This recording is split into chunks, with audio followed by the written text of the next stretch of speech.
Another day, another real estate focused contracts case. Now this one's about a real estate agent, not the real estate itself. The case is Cook v. Coldwell Banker / Frank Liben Realty Corporation. Some of these cases are just going to have long names like that, and we're all going to have to live with that. Now, this case is about unilateral versus bilateral contracts. So a unilateral contract is an offer, essentially. It's one person making a promise. For example, if you walk across the Brooklyn Bridge, I'll give you $1 million. That's actually pretty much drawn directly from the example of what a unilateral contract is. And that's where one person makes a promise. A bilateral contract is when more than one person makes a promise. I'm aware that bilateral generally means two parties making promises or more. There's no such thing as a trilateral contract, at least in contract theory.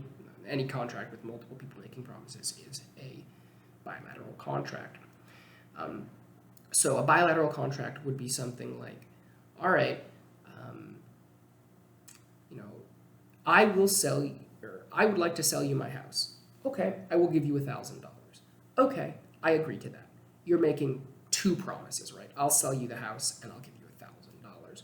Whereas it's like, if you give me $1,000, I'll give you the house. That's just an offer. That's a unilateral contract. A unilateral contract has a lot of benefits for the offerer, a fun word, the offerer, because they can withdraw at any point.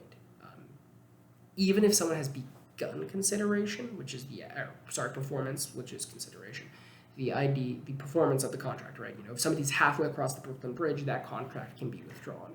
Now, as we're going to see in this case and the next case in the next video, that theory and that idea has changed a lot. Nowadays, it's much more difficult to withdraw in the middle of performance, though if performance is not completed in a timely manner or performance has not begun, then withdrawal is pretty easy. So what is going on in Cook v. Coldwell? Well, a bonus was offered to the real estate agent based on her performance. There were 3 bonus tiers, essentially. At a certain amount, she would get $500 flat. At a much higher amount, she would actually get 22% bonus to her commission. So whatever she was getting, she'd actually get 22% more.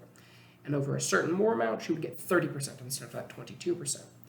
And this was offered at some point in March. Later in October, it was stated by the company that the bonuses would be given out at a later date. Originally, the company said they'd be given out in the end of the year, and they moved it to March just because that was when a banquet was, and they wanted to give them out in this big banquet.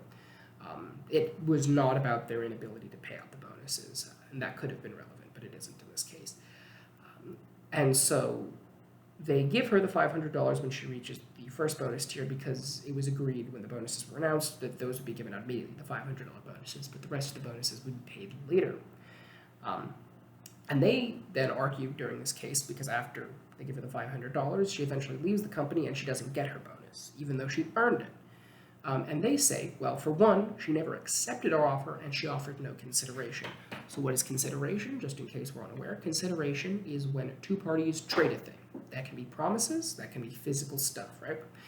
There is no such thing as a binding gift promise. So if I say, I promise to give you my house, you're not getting my house, right? I get nothing and you get my house? No. I promise to give you my house if you get good grades. Is that consideration? Am I earning anything by you getting good grades? Probably not. I have to be gaining something in exchange for something. So I promise to give you my house for $1. That could be considered a real contract, assuming you weren't joking. Jokes are a defense to the formation of contracts, and anyone reasonably would agree that you wouldn't sell your house for $1 unless it was worthless. Like some houses in Detroit are actually sold for $1 to avoid property taxes, and that's a legitimate benefit they're receiving, is the avoiding of paying those property taxes. The court disagreed flatly with Coldwell. They said that her continued employment acted as acceptance of the offer, and it was part of the reason why she stayed. She even said that.